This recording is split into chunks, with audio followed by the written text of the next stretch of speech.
might be a problem. The National Weather Service in Pueblo has issued a severe thunderstorm warning So this one. central Pueblo County in southeastern Colorado, northeastern Huerfano County in southeastern Colorado, until 2:45 p.m. Mountain Daylight Time.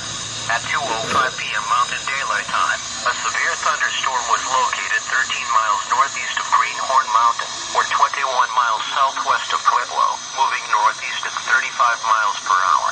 Hazard, 60 miles per hour wind gusts and quarter-size hail. Source, radar indicated.